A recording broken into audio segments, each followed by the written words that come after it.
Big TV భక్తి సమాచారం WhatsApp ఛానల్లో జాయిన్ అవ్వండి. అన్ని విశేషాలు ఎప్పటికప్పుడు తెలుసుకోండి. అటువంటి విద్యా వ్యవస్థను గురించి మీరు నిత్యము స్మరిస్తూ దర్శించుకుంటున్నటువంటి మహనీయుడు, మహారుషి, మహాపండితుడు చాణక్యుడు ఏ అభిప్రాయాలు చెప్పాడు, అవి ఈవేళ సమాజానికి ఎంత అవసరం అనేది మాట్లాడుకోవడమే మన ఈ ప్రసంగంలో ప్రధానమైన ఉద్దేశం. చాణక్యుడు అర్థశాస్త్రాన్ని రచించడానికి, కొన్ని వందల అధ్యాయాలుగా దాన్ని విభజించడానికి, విస్తృతమైన ప్రపంచాన్ని కేవలం ఒక గ్రంథంలో నిక్షిప్తం చేయడానికి ప్రధానమైన కారణం ఏమిటో తెలుసా? అవమానం కారణం. ఒక ఆయుధానికి ఆకురాతి మీద పదును పెడితే దాని పదును వేరు, అవమానం మీద పదును పెడితే దాని పదును వేరు. అర్జునుడు 18 రోజుల్లో ఎప్పుడూ చెయ్యని యుద్ధం 2 సార్లు చేశాడు. ఒకసారి అదే 18 రోజుల్లో కొడుకు చనిపోయిన మర్నాడు అభిమన్యుడిని చంపేశారు. చనిపోయాడు అనడానికి లేదు, బలవంతంగా చంపేశారు వాడిని. ఈ భీష్మ, ద్రోణ, కృపాది ధనువులు అందరూ, భీష్ముడు అప్పటికే కింద పడ్డాడు పాపం. ద్రోణుడు, కృపాచార్యుడు, అశ్వత్థామ, కర్ణుడు, దుర్యోధనుడు, దుశ్శాసనుడు లాంటి అతిరథ మహారేసులైన మహావీరులందరూ సిగ్గు ఎగ్గు లేకుండా వెనక నుంచి బాణాలు వేసి చంపేశారు అభిమన్యుడిని. అందుకని 14వ రోజుని అర్జునుడి యొక్క యుద్ధం ఉందే, శివుడు చేయగలడు ఆ యుద్ధం మళ్ళీ అర్జునుడు చేశాడు. శ్రీకృష్ణుడు చూసి అదిరిపోయాడు, నేను సారథ్యం చేయగలనా అని. ఎందుకంటే శివుడు త్రిపురాసుర యుద్ధంలో చేశాడు ఈ యుద్ధం, మళ్ళీ అర్జునుడు నువ్వు చేస్తున్నాడు, నాకంత ఒళ్ళు మండింది, మా అబ్బాయిని చంపేశారన్నాడు. అవమానం. అదే యుద్ధాన్ని మళ్ళీ అర్జునుడు ఉత్తర గోగ్రహణంలో చేశాడు, అంతకంటే ముందే విరాట పర్వంలో. అప్పుడు ఎందుకు చేశాడు? 12 ఏళ్ళు అరణ్యంలో పెట్టారు, బాధలు పెట్టారు. 13వ ఏడు అజ్ఞాతవాసం చేయించారు. అరణ్యంలోనూ సుఖంగా ఉండనివ్వలేదు దుర్యోధనుడు. ఘోషయాత్ర పేరు మీద వెళ్ళి ఏడిపించుకు తిన్నాడు. అజ్ఞాతవాసంలోనూ సుఖంగా ఉండనివ్వలేదు. భటుడి మీద భటుడిని పంపించి వాళ్ళ ఉనికి కనుక్కోమని చెప్పాడు. వాళ్ళ గోవుల మీద దండయాత్ర చేయించాడు. అంటే నువ్వు ఒప్పుకున్న ప్రకారం జూదం ఆడి, అందులో కూడా మాయకులోనే, అందులో కూడా ఓడిపోయి అడవుల పాలైనా సరే వదలవా? అంత కక్ష అవసరమా ఎవరికైనా? ఎంత రాజకీయాలైనా అంత కక్ష అవసరమా? వదిలేయకూడదు ఆ విషయాన్ని, వదలరండి. ఎందుకు వదలరో తెలుసా? ఆశ్చర్యకరంగా చెబుతాను, అందరికీ తెలిసి వచ్చేలాగా. ఎవరైనా మన పరాభవించాలనుకున్నప్పుడు మనం పరాభవిస్తాం సహజంగా, కానీ ఎక్కడొక్కడ వదిలేయకపోతే ఎందుకు జరుగుతుంది అంత తీవ్రంగా అంటే, మళ్ళీ ఆ పాపం వీడిని చుట్టుకుని ఆ పరాభవాలన్నీ వీడు పొందడం కోసమే అంత కక్ష పెంచుకుంటాడు దుర్యోధనుడు. అందుకే పెంచుకున్నాడు. పాండవులు జూదంలో ఓడిపోగానే వదిలేసి ఉంటే ఆయన పరిపాలన చాలా బాగుంది, ధర్మరాజు కంటే బాగుందని చెప్పారు భారతంలో. దుర్యోధనుడి పరిపాలన 13 ఏళ్ళు దుర్యోధనుడి పరిపాలన ధర్మరాజు కంటే బాగుందని ధర్మరాజే చెప్పాడు. అంత పరిపాలన బాగున్నప్పుడు మళ్ళీ ఆయన రాజుగానే కొనసాగేవాడుగా. వాడు మొత్తం రాజ్యాన్ని వాడే చెడగొట్టుకున్నాడు పాండవుల మీద కక్షతో. మళ్ళీ పాండవులకు సానుభూతి పెరిగేలాగా. ఇది ఏమంటారు దీన్ని? చేసిన పాపం కట్టి కొడపడం అంటే ఇదే. అది అలా పైకొచ్చి మళ్ళీ అలే అవుతుంది. ఇది గ్రహించకపోతే ఎవరికైనా కష్టమే. ఇన్ని కష్టాలు పడ్డాడు కాబట్టి 13 ఏళ్ల తర్వాత ఉత్తర గోగ్రహణం పేరు మీద కౌరవులు దండయాత్ర చేయగానే అర్జునుడు ఒక్కడే వచ్చి మొత్తం అందరినీ లేపేశాడు. మొత్తం అందరినీ, ఎవడు తోడు కూడా లేడు. ఉన్నవాడు పరమ భీరు, ఉత్తరుడు సారథి. అతను చేసిన ఓటే, యుద్ధం చేయకపోయిన ఓటే, ఒక్కడే లేపేశాడు. అంత పౌరుషం ఎక్కడి నుంచి వచ్చింది? అంత బలం ఎక్కడి నుంచి వచ్చింది? అవమానం. చాణక్యుడిది అదే అవమానం. ఎప్పటి నుంచో వాళ్ళ వంశీకులుగా నందరాజులుగా ఆయన ఆస్థాన గురువుగా ఉంటే, మహానందుని కుమారుడైనటువంటి నందులకి ఒళ్ళు కొవ్వెక్కి తాగి తందనాలాడి రాజ్యాన్ని వాళ్ళు ఇష్టం వచ్చినట్టు పరిపాలిస్తుంటే, రాజగురువు మాట వినకుండా ఉంటే రాజగురువు సలహాలు ఇచ్చేవాడు. ప్రజలెవ్వరూ పాపం చేసినా అది రాజుకు చెందుతుందండి, చాణక్యుడే చెప్పిన మాట. రాష్ట్రంలో కానీ దేశంలో కానీ ప్రజలు చేసే పాపాలన్నీ నాయకులకి చెందుతాయి. రాజు చేసే పాపం ఎవరికి చెందుతుందో పురోహితుడికి చెందుతుంది, ఎందుకంటే సరైన సలహా ఇవ్వలేదు. రాజగురువు బాధ్యత అది. అంతగా వినకపోతే, బాబు నమస్కారం, నువ్వు చెప్పేది వినట్లేదని వెళ్ళిపోవాలి విదురులాగా. లేకపోతే ఉంటే ఆయనకి పాపం చుట్టుకున్నట్టే. రాజులా చేస్తుంటే నువ్వెందుకు ఊరుకున్నావు? నువ్వు సలహా చెప్పాలి కదా. రాజు అయినంత మాత్రం ఆయనకు అన్ని విషయాలు తెలియవండి, సలహాదారులు ఉంటారు, సరైన సలహా ఇవ్వాలి. వినకపోతే వదిలేయాలి ఇంకా. అందుకని ప్రజలు పాపం చేస్తే రాజుకు చెందుతుంది, రాజు పాపం చేస్తే రాజగురువు చెందుతుంది. ఇంకా ఆశ్చర్యం, నచ్చచ్చు నచ్చకపోవచ్చు, భార్య పాపం చేస్తే భర్తకు చెందుతుందమ్మా. మన ధర్మశాస్త్రం అంత సంక్లిష్టమైంది. భర్త పాపం చేస్తే భార్యకి చెందదు. ఎంత అదృష్టవంతులో మహిళలు. ఇది చాణక్యుడే చెప్పాడు. భార్య పాపం చేస్తే భర్తకు చెందుతుంది, ఎందుకంటే నువ్వు అదుపులో పెట్టాలని నీ బాధ్యత. ఇవాళ ఎవడు అదుపులో పెడతాడండి? ఎవడో పని మనిషిని అదుపులో పెట్టలేకపోతున్నాం, భార్యను అదుపులో పెడతామా? భార్యను అదుపులో పెడితే వెంటనే మహిళా సంఘాల వాళ్ళు రారు, స్త్రీ స్వేచ్ఛ హక్కులు, వెంటనే వీడి మీద కేసు, గృహహింస. వీడు కాదండి, అమెరికాలో ఉన్న వీళ్ళ అక్క, వీళ్ళ అమ్మ, అందరూ ఆడపడుచులు మొత్తం తోసేస్తారు లోపలికి. ఒక మాట అనడానికి లేదే మొగాడన్నవాడు. ఆలోచించండి, చాణక్యుడి నీతి ఎందుకు పనిచేయట్లేదు? ఎలా పనిచేస్తుంది? భార్య పాపం చేస్తే భర్త బాధ్యత వహించాలా? భర్త పాపం చేస్తే భార్యకి లేదండి, పైగా భర్త పుణ్యం చేస్తే సగం పెడుతుందండి. ఇది ఎక్కడి న్యాయశాస్త్రం? అంతే. ఎందుకంటే ఈ బాధ్యత బాధ్యత బాధ్యత. నీ బాధ్యత నువ్వు చెయ్యి. మొగాడు ఎందుకున్నావు ఇంట్లో? మరి ఆ బాధ్యత వాడు చెయ్యాలి అంటే, ఆ పాపం వాడు భరించాలి అంటే, ఆ బాధ్యత వాడు చేయాలంటే భార్య సహకరించాలా వద్దా? నువ్వోడు నాకు చెప్పడానికంటే ఇంక చెప్పేది ఉంది ఇక్కడ. ఇది ధర్మశాస్త్రం. ఎందుకు సంక్లిష్టంగా ఉంటుంది అంటే, మనుషులకు అహంకారాలు అడ్డం వస్తాయి. ఏ ధర్మాన్నైనా మనం చేయలేకపోవడానికి ఒకటే కారణం తల్లి, అహంకారాలు అడ్డం వచ్చేస్తాయి. నేను ఎందుకు చేయాలి, నేను ఎందుకు వినాలి? మరి ఎవరు వింటారు? ఎందుకు ఇవన్నీ? అందుకే భర్తృహరి 2000 శ్లోకాలు రాసిన, 300 శ్లోకాలు రాసిన భర్తృహరి, క్రీస్తుపూర్వం 1వ శతాబ్దంలో పుట్టినటువంటి భర్తృహరి, ఆ ప్రారంభంలోనే ఏం చెప్పాడు అంటే, జీర్ణమంగే సుభాషితం బోద్ధారో మత్సరగ్రస్తా ప్రభవ స్వయదూషితా అమోధోపగతాశ్చాన్యే జీర్ణమంగే సుభాషితం బోద్ధారో మత్సరగ్రస్తా. నేను 300 శ్లోకాలు సుభాషితాలు రాస్తున్నాను కానీ జాతి బాగుపడాలని, వీటిలెవరూ బోధిస్తారని నాకు నమ్మకం లేదు. ఎందుకంటే వాళ్ళ పద్యాలు వాళ్ళు చెప్పుకుంటారు, నా పద్యాలు వాళ్ళు ఎందుకు చెబుతారు అన్నాడు. మాట్లాడే ప్రతివాడు వాడి పద్యాలు వాడు చెప్పుకుంటాడు కానీ నా పద్యాలు ఎందుకు చెబుతాడు? వాళ్ళకి అసూయే కదా, నాకు పేరు వస్తుందని. ప్రభవస్వయ దూషిత. ఏమీ చెప్పకపోతే ఎవరికి ఏం తెలియదు కూడా. రాజులు ఉన్నారే అహంకారంతో ఉంటారు, నాయకులు ఎవరైనా, వారికి ఎవరూ చెప్పలేరు, నువ్వోడు నాకు చెప్పడానికి అంటాడు. అబోధోపగతాశ్చ అన్యే. పండితులేమో అసూయాగ్రస్తులు, రాజులేమో అహంకారగ్రస్తులు. మరి మిగిలిన అమాయకులు ఎవరు? ఏమీ తెలియని అమాయకులు. కాబట్టి మరి సుభాషితాలు ఎందుకయ్యా అంటే, అన్నం కడుపులో జీర్ణమైంది కదా, సుభాషితం కూడా నా కడుపులోనే జీర్ణమైపోయింది అన్నాడు. జీర్ణమంగే సుభాషితం. మహానుభావుల మాటలు ఎందుకు వాళ్ళ శరీరాల్లో జీర్ణమైపోయాయంటే, చేసేవాళ్ళు లేక. మనం చాలా వింటాం, చాలా గొప్పగా ఉంటాం. గరికపాటి వారు వెదికి దగ్గర ఒక 100 మంది ఫోటోలు తీసుకుంటారు. మేము మిమ్మల్ని ఫాలో అవుతున్నాం అంటే నా వెనకాల వస్తారు, అంతకంటే ఏం లేదు. ఫాలో అవ్వడం అంటే అంతే, ఆచరించడం కాదు. వెనకాల వస్తారు, నా మూతి మీద మూతి ఎడతారు, నా ముక్కు మీద ముక్కు ఎడతారు, ఇలా తీస్తారు, అలా తీస్తారు. వాటినంటి పట్టుకెళ్ళి మొత్తం బజార్లో పెడతారు ఫోటోలు. ఈయనకింత మోజు ఉందన్నమాట అని చెప్పడానికి ఇవన్నీ చేస్తారు. ఆచరించిన దగ్గరికి వచ్చేసరికి 2 రకాలుగా తప్పుకుంటారని చాలాగా. ఒకటి, ఆయన వల్ల అవుతుంది, మన వల్ల అవుతుంది, ఏంటి కన్వీనియంట్లీ ఎస్కేపింగ్ అంటారు దీన్ని. నన్ను మహానుభావుని చేసేసి ఆయన వల్ల అవుతుంది, ఆయన అవతార పురుషుడు, నేనంత అవతార పురుషుడు అయింటే, నాకు భగవద్ దర్శనం అయింటే నెత్తి మీద 4 వెంట్రుకలు ఇమ్మని అడిగేవాడిని. చాలా ఇబ్బందిగా ఉంది నాకు. మీ అందరికీ జుట్టు ఉంది, నాకు అది లేదు. మరి నా సూయ నాకుంటుంది, ఈయనకి ఎంత జుట్టు చూడండి హాయిగా, నాకు లేదు. మరి నేను అడిగేవాడిని. కానీ మరి నాకు దేవుడు నాకు ఆ జుట్టు ఇచ్చి పాండిత్యం అంతా పీకేస్తే నా దగ్గరికి కూడా వస్తాడండి. అని మనకు ఉన్నదాంతో సంతృప్తి పడాలమ్మా, లేని దాన్ని ఎందుకు? అవతార పురుషుడైన గెంటేయడం కాదండి మనిషిని పైకెక్కించేసేసి. ఆయన సాధ్యమైంది మనకు సాధ్యమవుతుంది, చెయ్యాలి. ఇక 2వ రకం ఏంటంటే, ఇవి ఆ కాలంలో పనిచేస్తాయి కానీ ఈ కాలంలో పనిచేస్తాయమ్మా. ఏ కాలంలోనే పనిచేస్తాయి. పని చేయకుండా చేస్తున్నది నువ్వే. కాలం ఎప్పుడూ మారదండి, మనిషి మనస్సు తప్ప. కాలం మారిందంటారు, చాలా పొరపాటు. మనుషుల మనస్సులు మారాయి. మనస్సులో ఉంది కాలం అనేది, ఎక్కడా లేదు. కాలం మనిషి మనస్సులో ఉంది. మీకు ఇష్టమైన వాళ్ళ కోసం మీరు ఎదురు కాలేజీ విద్యార్థులకు బాగా అర్థమయ్యేమాట. నాయనా, నువ్వు ఎవరినైనా ప్రేమించావనుకో, అంతకంటే అదృష్టం ఉందా జీవితంలో? ఆ అమ్మాయి వస్తుందని నీకు తెలిసిందనుకో, ఆ ఎదురు చూడడంలో ప్రతి నిమిషం 1 గంటలా ఉంటుంది. అవునా కాదా? ఇంకా రాలేదు. ఆ అమ్మాయి వచ్చిందనుకో, కూర్చొని మాట్లాడుతున్నావు అనుకో, అప్పుడు ప్రతి గంట 1 నిమిషంలో అయిపోతుందా లేదా? అందుకే శంకరాచార్య చెప్పారు, కాలం మిథ్య. అది గంట కాదు, నిమిషము కాదు, నీ మనోభావాన్ని బట్టి మారిపోయింది. నీకు ఇష్టమైనప్పుడు కోసం ఎదురు చూస్తూ ఉంటే వాడు రాకపోతే ప్రతి నిమిషం 1 గంటలా ఉంది. వాడు రాగానే నువ్వు మాటల్లో పడేసరికి నీ సరదా కారణంగా ప్రతి గంట 1 నిమిషం అయింది. పిల్లలకి దసరా సెలవులు, సంక్రాంతి సెలవులు ఇస్తే సెలవులన్నీ తొందరగా గడిచిపోతాయి. మళ్ళీ బళ్ళు తీయగానే చచ్చిపోతున్నావరా బాబు, చచ్చిపోతున్నావరా. అదే ఏకంగా సెలవులు వచ్చి 6 నెలల పాటు ఇప్పుడేమనుకుంటారు, బళ్ళో కడితే బాగుండు. ఎందుకంటే ఆడుకోవడానికి, చదువుకోవడానికి కాదు, చూస్తారు మీరు. మన దృష్టి కాలం మిథ్య, దేశం మిథ్య, పరిస్థితులు మిథ్య. కాబట్టి జగన్ మిథ్య, బ్రహ్మ సత్యం. శంకరాచార్య చెప్పింది సత్యం.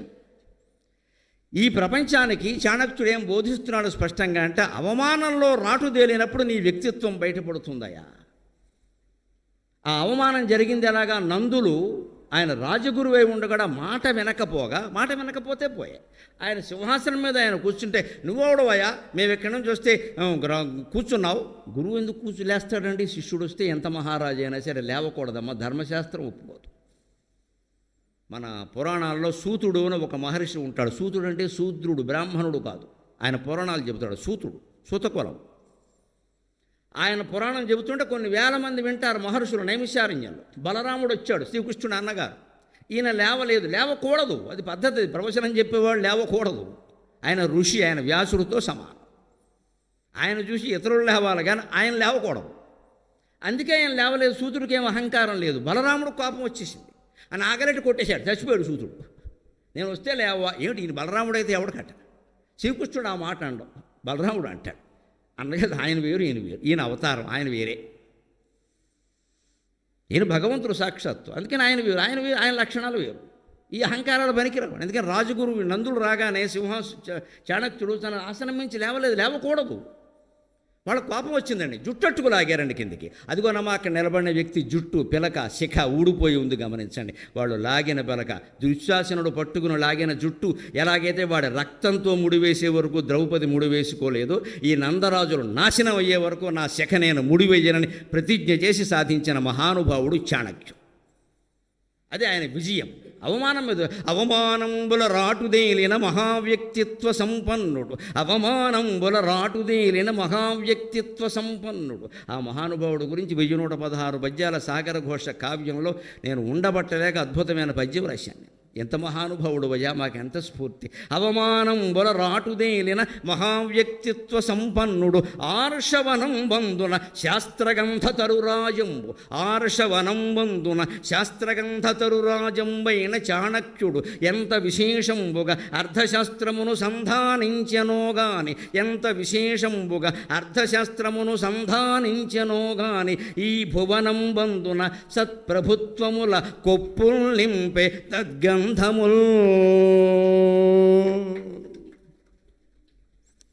చాణక్యుడు రాసినటువంటి ధర్మశాస్త్రం ఉంది, అర్థశాస్త్రం, అందులో విద్య, రాజకీయం, న్యాయశాస్త్రం అన్నీ ఉన్నాయండి. లేని విషయం లేదండి. అదంతా అర్థం అనగానే డబ్బు గురించి అనుకోకండి. న్యాయశాస్త్రం ఉంది, ఎవరికి ఏ శిక్ష విధించాలో. సంసారాల గురించి ఉంది, సామ్రాజ్యాల గురించి ఉంది, విద్యా వ్యవస్థ ఉంది, అన్నీ. అందులో విద్యా వ్యవస్థ గురించే మనం ఎంచుకుంటున్నాం. ఎందుకంత ప్రాభవం పట్టింది దానికి? నెత్తురు బొట్టు, ఒక్కొక్క అక్షరానికి ఒక్కో నెత్తురు బొట్టు ఖర్చు పెట్టి రాశాడు ఆయన. అంత ఖర్చు పెట్టడానికి కారణం అవమానం. నన్ను ఇలా అవమానిస్తారా? బ్రాహ్మడు అంటే ఇంత లోకువా? రాజగురువు అంటే ఇంత లోకువా? నా సంగతి చూపిస్తా అని ఆ రోజుల్లో రాజకీయ నాయకత్వం వహించడానికి ఏమాత్రము అర్హత లేనటువంటి కులంలో కుర్రాడు ఒకడు పుట్టినవాడు రోడ్డు మీద కబడ్డీ గోళిక్కాయలు ఆడుకుంటే వాడిని తీసుకొచ్చి వాడి స్నేహితుల్ని పిలిపించి 10 మందికి యుద్ధ శిక్షణ ఇచ్చి నందరాజుల మీద దాడి చేయించి చంద్రగుప్తుని రాజు చేశాడు. మౌర్య చంద్రగుప్తుడు మహారాజు అయ్యాడు. చాణక్యుడు వల్ల ఆయన శూద్ర కులానికి చెందినవాడు. చూస్తాను రా మీ సంగతి అన్నాడు. చూశాడంతే ఆయన. కానీ చాణక్యుడు ఎంత గొప్పవాడు అంటే, అంత చంద్రగుప్తుడు రాజయ్యాక ఆయన త్యాగం చూడండి. భారతీయ ఋషులంటే ఎలా ఉంటారు. ఈవేళ ఏదన్నా ఒకరు ముఖ్యమంత్రి కావడానికో, మంత్రి కావడానికో, కనీసం ఎమ్మెల్యే కావడానికో పక్కవాళ్ళు ఎవరైనా కాస్త సాయం చేసి 1000-2000 ఓట్లు వేస్తే అన్న నాకేంటి ఇదే గోల, నాకేంటి ఏదో ఒకటి ఇవ్వండి, ఎందుకు ఇచ్చాను నీకంటాడు. ఇంత సామ్రాజ్యాన్ని చంద్రగుప్తుడికి ఇచ్చినటువంటి చాణక్యుడు ఆయన్ని ఏమీ అడక్కపోగా ఉన్న మంత్రి పదవిని పాత మంత్రి రాక్షస మంత్రికి అప్పగించి, ధర్మం నిలబడాలని నేను ఇంత చేశాను కానీ నా మంత్రి పదవి కోసం కాదయ్యా, నేను ఋషిని, బ్రాహ్మణుని, తపస్సు చేసుకుంటాను, నాకు రాజ్యం ఎందుకు అని మొత్తం విడిచిపెట్టి త్యాగంతో తపస్సు చేసుకున్న మహానుభావుడు చాణక్యుడు. ఇది త్యాగం. ఇప్పుడు విద్య ఎందుకో మీరు ఆలోచించండి. విద్య పదవులు పొందడానికి కాదమ్మా, పదవులు త్యాగం చేయడానికి. 4 వేదాలు, 6 శాస్త్రాలు, 18 పురాణాలు సమస్తం 13 ఏళ్లలో నేర్చుకున్నటువంటి రామచంద్రమూర్తి 25 ఏళ్ల పట్టాభిషేకంలో పొద్దున్నే పిలిచి, తండ్రి రాజు కావాలి నువ్వయ్యా అంటే, సరేనండి నాన్న మీ ఆజ్ఞ అన్నాడు. రాత్రి పిలిచింది 3వ తల్లు, నువ్వు కాదురా రాజువి, మా అబ్బాయి రాజు అంటే, సరేనమ్మా నీ ఇష్టం అన్నాడు. లేదురా అబ్బాయి నువ్వు వనవాసానికి వెళ్ళాలంటే, సరేనమ్మా మీ ఇష్టం అన్నాడు. అది విద్య. త్యాగం విద్య.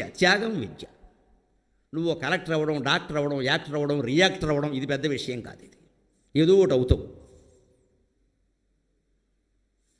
ఇది అవ్వాలేని లక్ష్యం కాదండి. ఏం చెయ్యాలి అది అయ్యి, అది చూసుకోండి ముందే. ఏం చెయ్యాలి, అది అయ్యాక ఏం చేస్తాం? అప్పుడు కూడా సుఖంగా ఉండాలంటే ఆ సుఖానికి పునాది ఇక్కడి నుంచి వేసుకోవాలి. మనశ్శాంతి ఒక్కటే సుఖం మనకి. కోట్లు సంపాదించినా సరే ఇద్దరే సుఖంగా ఉంటారు నా దృష్టిలో ప్రపంచంలో. తిన్న అన్నం 2 గంటల్లోగా అరిగిపోయేవాడు, పడుకున్న వెంటనే 5 నిమిషాలు గుర్రు పెట్టేవాడు. వీళ్ళిద్దరిని ఇంచిన అదృష్టవంతులు ఇంకెవరు లేరు. ఈ రెండూ లేనప్పుడు నువ్వు ఎంత సంపాదించినా ఒకటే, ఎంత పీఠంలో ఉన్నా ఒకటే.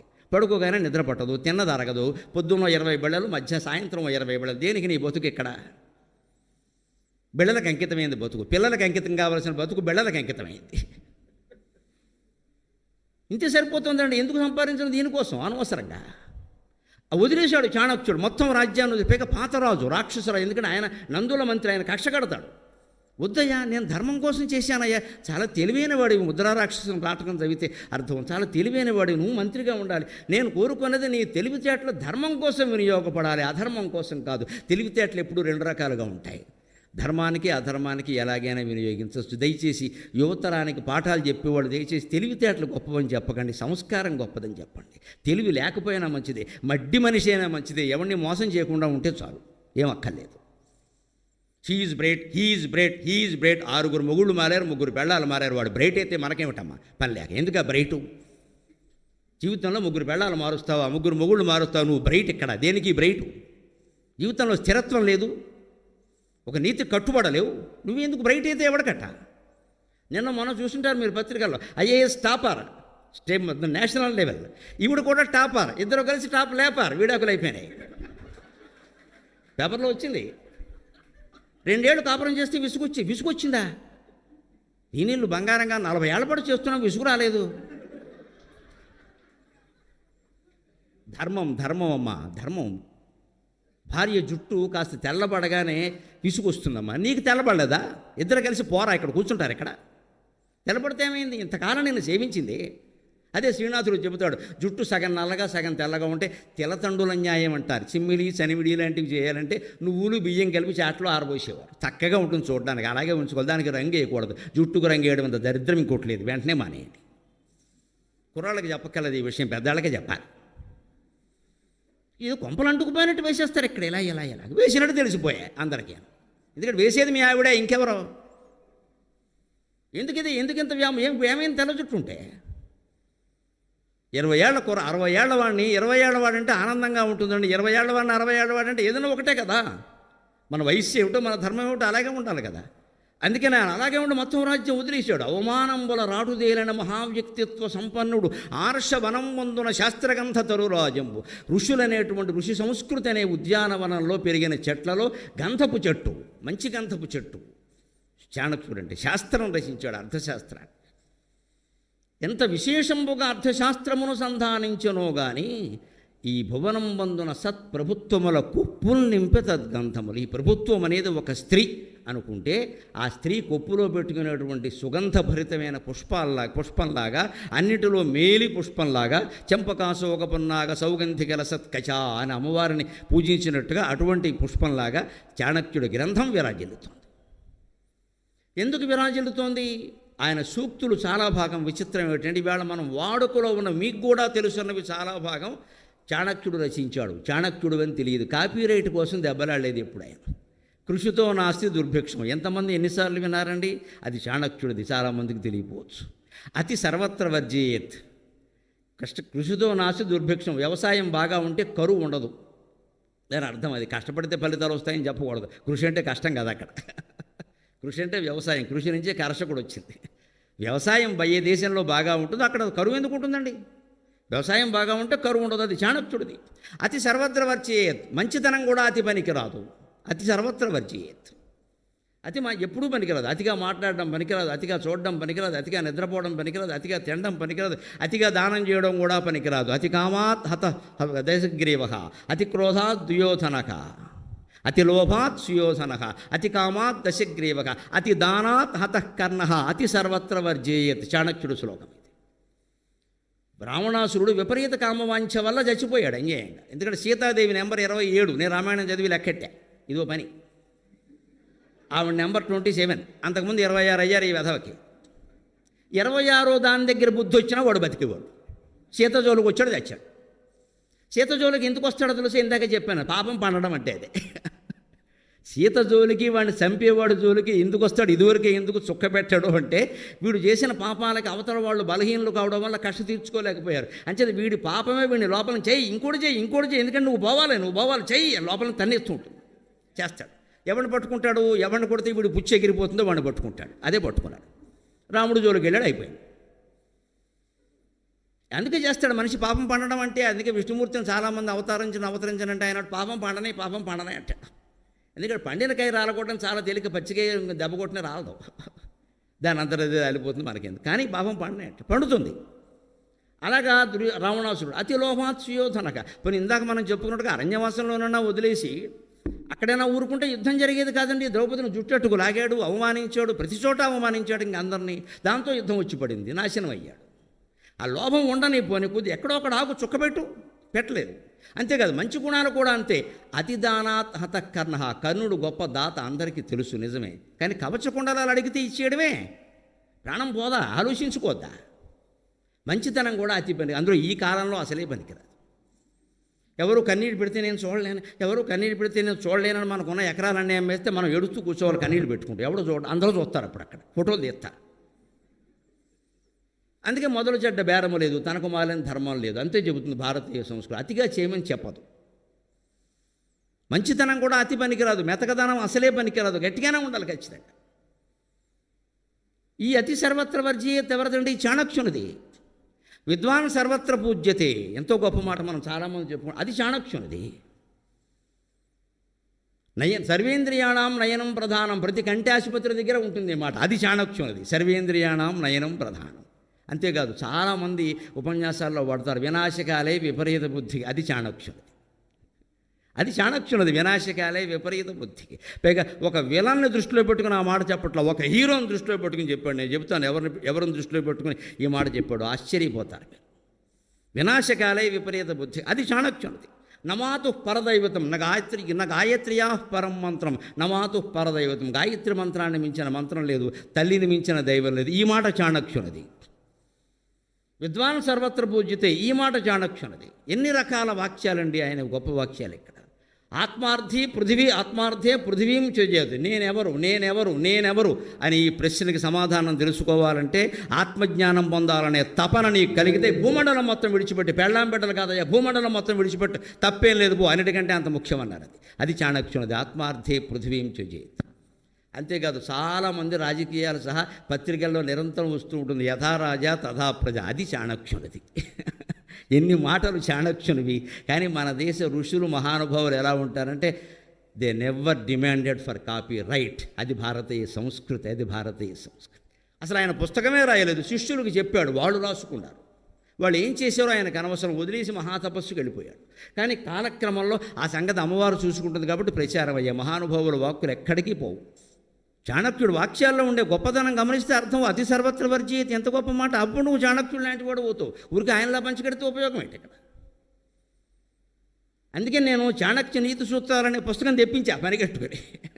మా చిన్న అబ్బాయి గురదాడకి, వాడు కూడా ప్రవచనాలు చెబుతున్నాడు. వాడికి చెప్పారు ఈ పుస్తకం ఏదో ఉంటుందంటే, ఉంది నాన్నగారు, అది పంపించి వెంటనే అన్నాను. నేను తెప్పించమ్మా, ఇవాళ నేను విద్యార్థులు ఉన్నారు, ఎక్కువ మంది పెద్దవాళ్ళకంటే విద్యార్థులు ఉన్నారు కూడా, బడాయి కోసం కాదు, మీరు బాగుపడడం కోసం చెబుతున్నా. ఆ పుస్తకాన్ని నేను వారం రోజులు అధ్యయనం చేసి ఇప్పుడు మీ దగ్గర మాట్లాడుతున్నాను. తగిన విషయం తెలుసుకోవాలి, మనం తెలుసుకోవాలి, ముందు దాన్ని మనం ఆస్వాదించాలి. వారం రోజులు బట్టి అదే పుస్తకం అధ్యయనం చేస్తూ, చాణక్యుడి పాదాల దగ్గర కూర్చుని తపస్సు చేసినంత పని చేస్తూ, పొద్దున్న హైదరాబాద్ నుంచి ఇక్కడ కారులో వస్తూ కూడా 4 గంటలు ఆ పుస్తకం చదివాను. మా డ్రైవర్ని అడగని చెబుతాడు. వదలలేదు అలాగా, చిన్నపిల్లాడిలాగా ఆ పుస్తకం పట్టుకుని. అప్పుడే మనకి చెప్పే దాని మీద మనకు నమ్మకం ఏర్పడుతుంది, ఆత్మవిశ్వాసం. చెప్పగలం, పర్వాలేదు. అంత మహానుభావుడు ఆయన కృషి చేస్తే, అన్ని శ్లోకాలు ఆయన రాస్తే 10-12 శ్లోకాలు లెక్కెట్టుకుని చెప్పడానికి మనకి నొప్పా? చెప్పపోతే అలాగా. ఎటువంటివి ఆయన చెప్పినవి? విద్వత్వం చ నృపత్వం చ నైవతుల్యం కదాచన స్వదేశే పూజ్యతే రాజా విద్వాన్ సర్వత్ర పూజ్యతే. మీరు విద్యార్థులు కాబట్టి చెబుతున్నాను.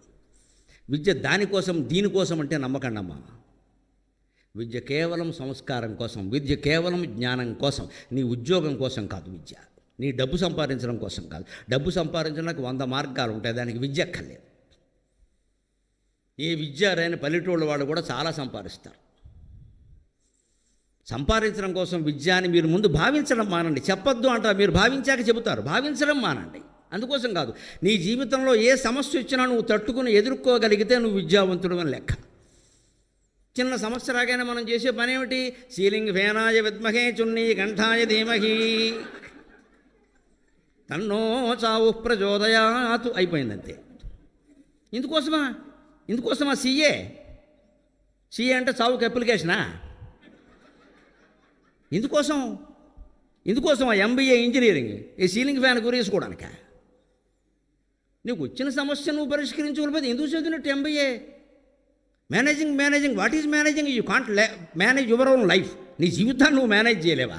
ఆఫీస్ మేనేజ్ చేస్తావు? ఎక్కడి నుంచి చేస్తావు? భార్యతో ఎలా ఉండాలో, భర్తతో ఎలా ఉండాలో, తల్లిదండ్రులతో ఎలా ఉండాలో, అత్తమామలతో ఎలా ఉండాలో, విద్యార్థులతో ఎలా ఉండాలో నీకేం తెలీదా? అది నేర్చుకోవడం కదా విద్య.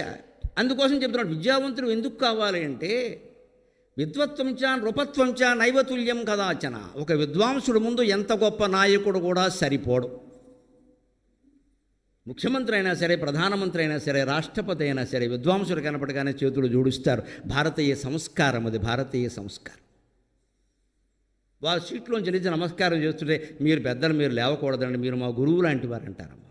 చాలామంది పెద్ద నాయకులు, మేము అల్ప విద్వాంసులు, మేమే పొందుతున్నాము ఆ గౌరవం, చాణక్యుడు ఎందుకు పొందడు? అందుకే ఆయన చెబుతున్నాడు, విద్వత్వంచ నృపత్వంచ నైవతుల్యం కదాచన.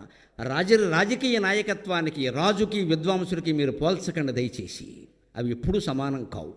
ఎందుకంటే స్వదేశే పూజ్యతే రాజా. ఒక రాష్ట్ర ముఖ్యమంత్రిని ఆ రాష్ట్రంలో గౌరవిస్తారు, పక్క రాష్ట్రానికి వెడితే ఆయన గెస్ట్, అతిథి. ఒక దేశ ప్రధానమంత్రిని ఆ దేశంలో గౌరవిస్తారు. అయితే ఎంత రాజ్యానికి రాజు అయినా, దేశానికి ప్రధానమంత్రిని ఆయన గౌరవం ఆయన దేశంలో ఉంటుంది, కానీ పక్క దేశంలో ఎందుకు ఉంటుంది? ఒక ఊరి రాజు ఇంకో ఊరికి ఎట్టి అని కూడా అన్నారు. పూర్వం సామెత ఉంది. ఇక్కడ వెట్టి చాకరీ చేయిస్తారు. నువ్వు రాజు అయితే ఎవడకాయ అంటారు. కానీ విద్వాంసుడు ఏ దేశం వెళ్ళినా, ఏ రాజ్యం వెళ్ళినా తన తెలివితేటల కారణంగా యావత్ ప్రపంచంలో గౌరవింపబడతాడు. ఆ విద్వాంసు అయ్యే ప్రయత్నం చేయండి, ఆ విద్య నేర్చుకునే ప్రయత్నం చేయండి. విద్వాన్ సర్వత్ర పూజ్యతే. చివరికి మృత్యువు నుంచి తప్పించుకోవడానికి కూడా విద్య ఉపయోగపడుతుంది ఖచ్చితంగా. ఎక్కడికి వెళ్ళినా సరే మనం గౌరవించబడతాం, అనుమానమే లేదు ఆ విషయం. ఎంత దీనదశకి వెళ్ళినా సరే గౌరవించబడతాం. ఆ విద్యలో గొప్పది అంటే విద్య నేర్చుకునేటప్పుడే మనం దాని సారాన్ని గ్రహించే ప్రయత్నం చేయాలి. ఏదో ముక్కలు బట్టి పట్టడం, 4 ముక్కలు రాసుకోవడం, ఇంపార్టెంట్ చెప్పండి సార్. ఇప్పుడు చాలామంది మాస్టర్లు జ్యోతిష్కులు అయ్యారు, ఇంపార్టెంట్ చెబుతున్నారు. వీళ్ళు ఎందుకంటే ముహూర్తాలు పెట్టుకుంటే సుఖంగా బోర్డు సంపాదించుకోవచ్చు. మాస్టర్ ఇంపార్టెంట్ చెప్పడానిక, పాఠం చెప్పడానిక? ఇంపార్టెంట్ చెప్పేవాడు గొప్ప మాస్టర్. ఆయన మాస్టర్ ఏం చెప్పినా వచ్చేస్తా, ఏం వస్తుంది? కడుపు నొప్పి. ఎందుకు రావాలి? ఇదేం కర్మ అమ్మ మాకు? కష్టపడి పాఠం చెప్పకుండా ఇంపార్టెంట్ చెప్పడం ఏంటి? అసలు ఇంపార్టెంట్వే పాఠాల్లో పెడతారు, అన్ఇంపార్టెంట్ పెట్టరు. అన్నీ తీసుకొచ్చి పాఠాల్లో పెట్టరు కదా. పాఠంలో పెట్టారంటే అది ఇంపార్టెంట్. పోనీ ఏదైనా కాస్త వెనకబడిన విద్యార్థులు కొంతమంది ఉంటారు పాపం, అంటే మందకూడతనం అది ఉంటుంది కొంచెం. వాళ్ళు ఏదైనా మాస్టర్ని బతిమాలని, ఏదో సార్ నా సంగతి మీకు తెలియదేమో, మా నాన్న పాస్ మార్కులు రాకపోతే ఊరు కూడా సార్ చంపేస్తాడు, ఏదో 40 మార్కులు వచ్చేలా చెప్పండి అంటే మాస్టర్కి జాలేసి వాడిని ఒక్కడిని పక్కకి పిలిచి, ఒరే గుప్తుల కాలం స్వర్ణయుగం మా రోజుల్లో అదే పెద్ద ఇంపార్టెంట్, అది ఒక్కడే చెబితే సోషల్లో 20 మార్కులు వస్తాయి. అలాంటి శ్రీకృష్ణదేవరాయలు సాహితీ సమరాంగణ సార్వభౌముడని ఎలా అందువు? అదో పెద్ద ప్రశ్న. శ్రీకృష్ణదేవరాయలు గొప్ప చక్రవర్తి అని ఎలా అందు? మా ఫ్రెండ్ ఒకడున్నాడు, నేను అనను అని రాశాడు జవాబు అంతే. మా మాస్టర్ నాకు మార్కులు ఇచ్చాడు, వాడికి ఇవ్వాలి. వాడు దెబ్బలాడాడు, ఎందుకు ఇవ్వరండి అన్న. మీరు ఎలా అందువు అన్నారు, నేను అనను అన్న, నాకు ఇవ్వాల్సింది అంటే కదా చెప్పాల్సింది, నేను అన్నాం. కొన్ని ప్రశ్నలు చూడండి మీకు అప్లికేషన్లోనూ వాటిలోనూ ఎస్ ఆర్ నో పెట్టం. If yes kindly finish this అని ఉంటుంది కింద, ఫిలప్ దిస్. ఎస్ అయితేనే ఫిలప్, లేక నో అయితే అక్కర్లేదుగా. అంటే నేను అన్నండి, ఆయన నేను ఎందుకు అన్నారు? నేను అన్నాను. ఒక నాయన అలవాటు నాకు లేదు. గొప్ప చక్రవర్తిని ఎలా అందు? నేను అన్నది నాకు 20 మార్కులు వేయాల్సిందే. ఇటు కష్టపడి రాసిన వాడికి 20 వేయాలి, వీడికి వేయాలి. మరి లాజిక్ అది, తర్కం. అందుకే అసలు సారమైన విద్య ఎప్పుడు తర్కానికి అందదు. నువ్వు తర్కానికి అడిగితే మరకటం అవుతాం. దాని సారం గ్రహించాలి. ప్రశ్న అడగడంలో మంచిది, అన్నీ ఇంపార్టెంట్ ఏంటండి? సరైన విద్య మీరు సీఏ అయినా ఎంబీఏ అయినా డిగ్రీ అయినా ఏదైనా సరైన విద్య నేర్చుకుని ఏమంటే నేను నిజంగా ఎంకామ్ చదివా కామర్స్కి సంబంధించి ఏ విషయం అడగండి నేను చెప్పడానికి సిద్ధంగా ఉన్నా అని అంటే మీకు ఎందుకు ఉద్యోగం రాదండి? చూసేయడం మనకి ఎంతసేపు రిజర్వేషన్ల కారణం అండి, అదండి, రాజకీయం అండి, ఏమీ లేదమ్మా. ప్రతిభావంతుడికి ఎప్పటికీ లోటేం లేదు. ప్రతిభావంతుడికి ఎప్పటికీ లోటేం లేదు. నేను అర్హత కలిగిన ఉద్యోగం డిగ్రీ కాలేజీ తెలుగు లెక్చరర్గా చేస్తూ మానేసి 13 ఏళ్ళు అయింది. 50 ఏళ్ల వయసులోనే నేను మానేశాను. ఎందుకని? టీవీ ప్రోగ్రాములు ఉన్నాయి, ప్రవచనం, నా మీద నాకు నమ్మకం ఉంది, నేను మాట్లాడి నా కుటుంబాన్ని పోషించుకోగలను, పర్వాలేదు. నాకు ఉద్యోగమే చేయాల్సిన పని, పైగా ఉద్యోగం చేస్తే ఓ చోట నిబంధింపబోటు ఉండాలి. అక్కడ కాకినాడలో నుండి వాడు ఎక్కడికి వెళ్ళడానికి లేదు, ఆదివారం ఒక్కరోజు వెళ్ళాలి. ఎందుకు ఏదైనా మానేశాను. రెండిట్లో ఏది నిర్ణయించుకోవాలని నా ప్రతిభ మీద భగవంతుడి మీద నాకు నమ్మకం ఉంది కాబట్టి వదిలేశాను, బాగానే ఉన్నాను, ఏమి ఇబ్బంది లేదు. మరి అందరూ మీరు ఆడిటింగ్ కోర్సు చేయవాడికి ప్రైవేట్ ప్రాక్టీసే మీకు ఇదంతా. మీ ప్రతిభ మీకుంటే బోర్డు ఖాతాలు ఉంటాయి, దాంట్లో ఇబ్బంది లేదు. ఆ మీ మీద మీకు నమ్మకం ఉండాలి. కానీ ప్రభుత్వం ఎంతమందికి ఇస్తున్నాడు ఉద్యోగాలు? ఎక్కడి నుంచి ఇస్తారు? అందుకని విద్వత్వం ముందు విద్వాన్ సర్వత్ర పూజితే, ఏ దేశం వెళ్ళినా మనం పూజలు అందుతాం. కాబట్టి ముందు మన విద్యలో మన విద్వాంసులు అనగానే సంస్కృతం అనుకోకుండా తప్పు, ఇంగ్లీష్ అయినా అంతే, లెక్కలైనా అంతే, ఏదైనా అంతే. మీ ఆడిటింగ్ కోర్సులో, మీ డిగ్రీ కోర్సులో మీరు మంచి ప్రావీణ్యాన్ని సంపాదిస్తే మీరు విద్వాంసుడే, మిమ్మల్ని లోకమంతా గౌరవిస్తుంది. ఇవాళ అమెరికా జో బైడెన్ ఆఫీసులో ముఖ్యమైనటువంటి స్థానాల్లో తెలుగు వాళ్ళు 10 మంది ఉన్నారండి. 10 మంది ఉన్నారండి. ఎంత ఆశ్చర్యం! American secretariat, president secretariat. మరి మెరిట్కి ఎంత అవకాశం ఉంది ఇక్కడ? అమెరికన్ సెక్రటేరియట్ ఏమిటి, ప్రెసిడెంట్ ఆఫీస్ ఏమిటి? మన వాళ్ళు ఇండియన్స్ కాదమ్మా, తెలుగు వాళ్ళే ఉన్నారు. వాళ్ళ ప్రతిభతో తెచ్చుకున్నారు దాన్ని. For more videos like this, subscribe Big TV channel.